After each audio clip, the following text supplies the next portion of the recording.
Behind the Red Line, Episode 17, Bruce Mendenhall. The truck stops were his hunting grounds.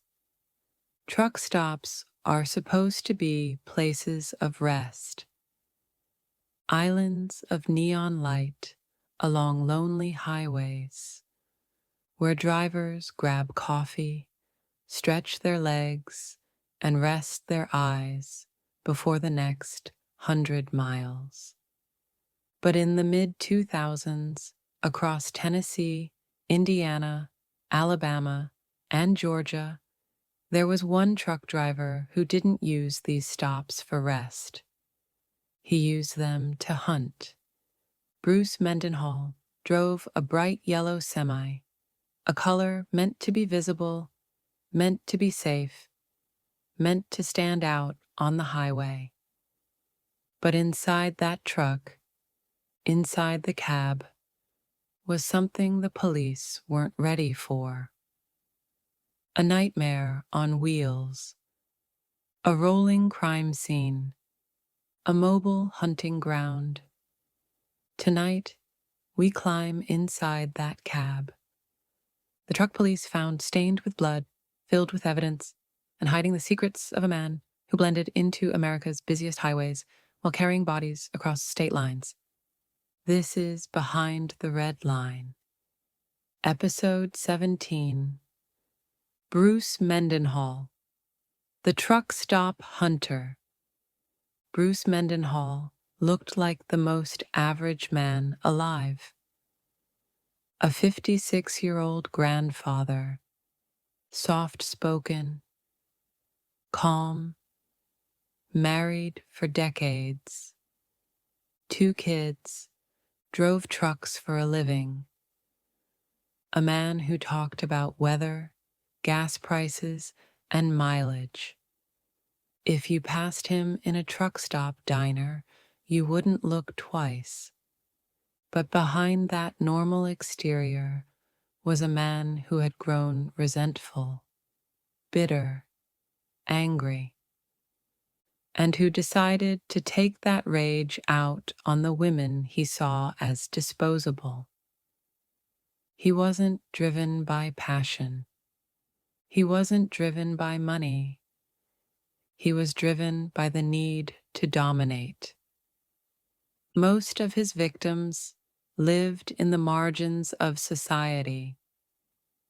Women doing survival sex work, women battling addiction, women trying to escape abusive relationships, women who stayed near truck stop corridors for safety in numbers, women no one took seriously when they vanished.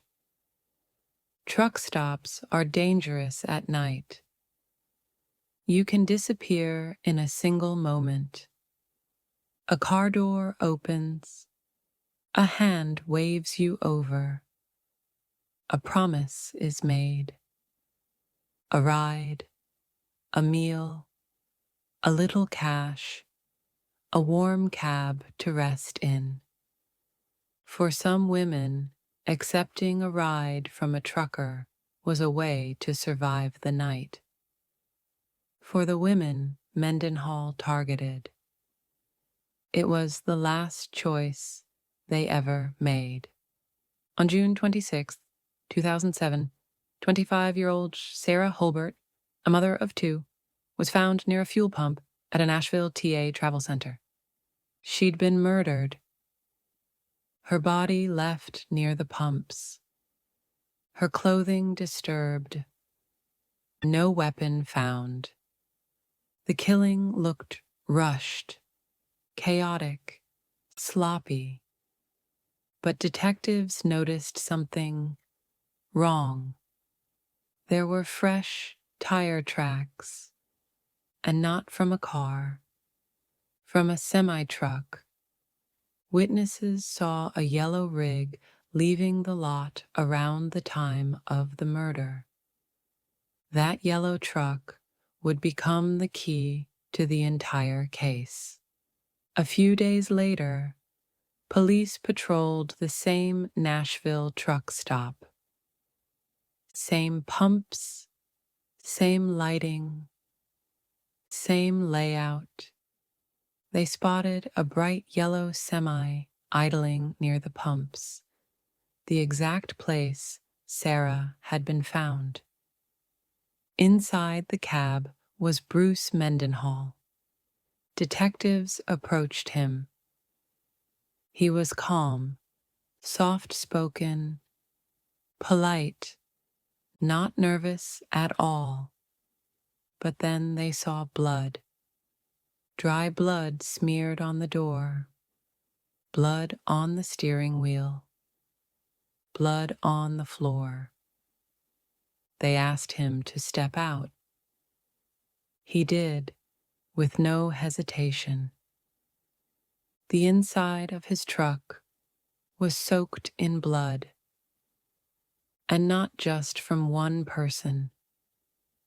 Detectives found blood soaking the seats, blood on the floor mats, blood in the sleeping bunk, clothing belonging to multiple women, weapons, duct tape, personal items from at least 4 different victims. He had been killing women for months, maybe years, and transporting their bodies across state lines in the sleeper cab of his truck.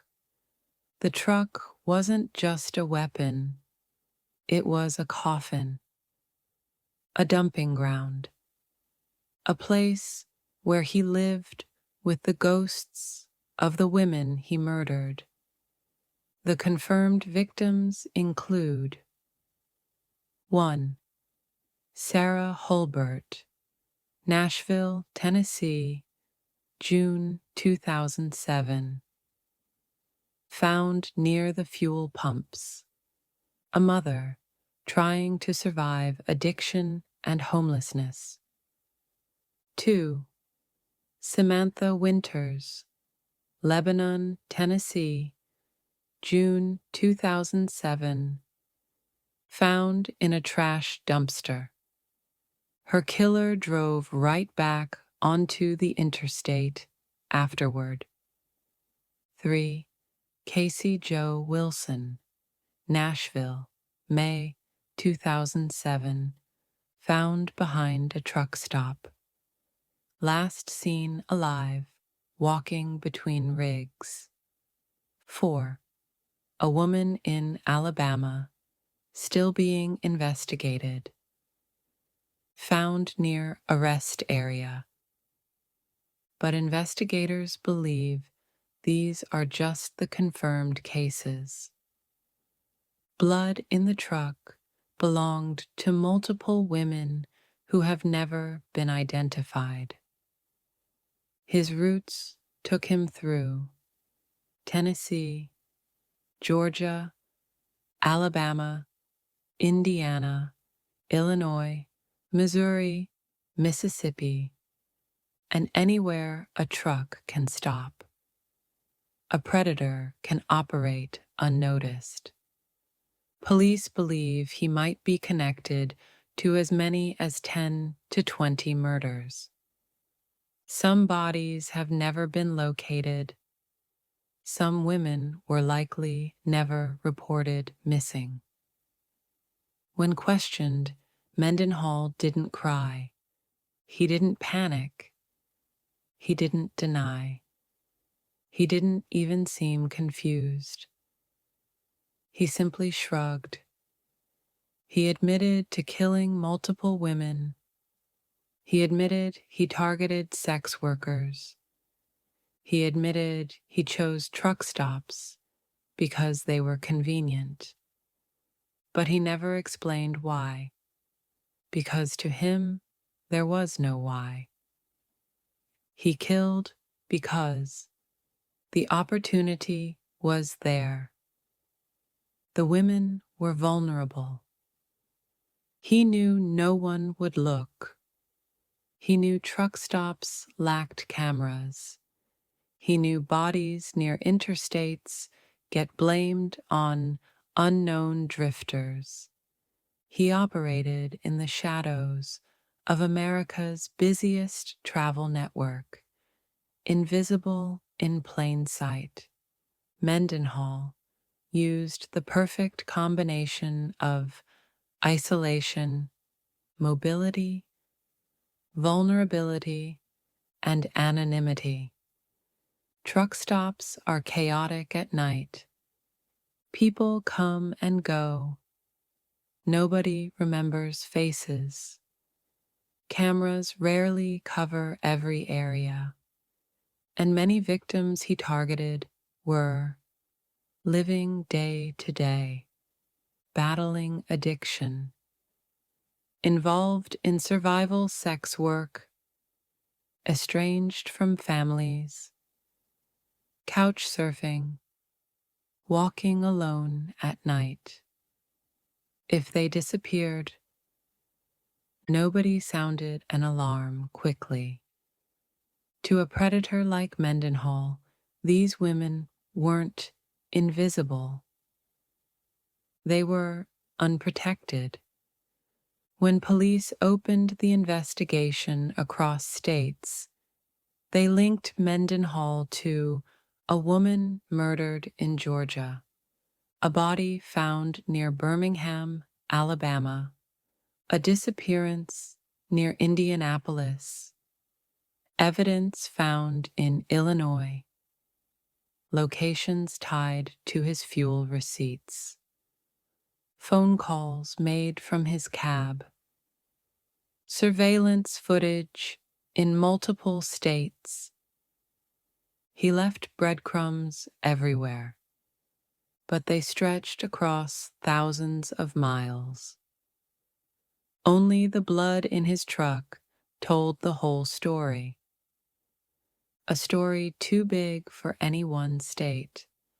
Co-workers described him as polite, quiet, respectful, a normal guy, someone you'd never suspect. His wife described him as present, hardworking, gentle, but the inside of his truck revealed the real man, organized, violent, opportunistic, remorseless. He didn't choose victims for who they were. He chose them because he believed they were easy to discard. A belief reinforced by how society treated them. Bruce Mendenhall is no longer on the highways. He is serving a life sentence. He will never leave prison, but he has never revealed the full truth. He never named all the women whose blood was found in his truck. He never explained the full timeline. He never confessed to all the murders linked to his routes. There are families who still don't know what happened to their daughters. Women whose remains have never been found. Women whose last moments were in the cab of a yellow truck that drove on into the night. Truck stops are supposed to be safe, a break from the road, a moment of rest. But for the women Bruce Mendenhall targeted, they became places of danger, where a quiet man in a yellow truck offered a ride they never came back from. The highways hold their stories. The asphalt remembers their footsteps. And every truck stop he hunted still carries the echo of what happened there. This is Behind the Red Line, Episode 17. Bruce Mendenhall, the Truck Stop Hunter.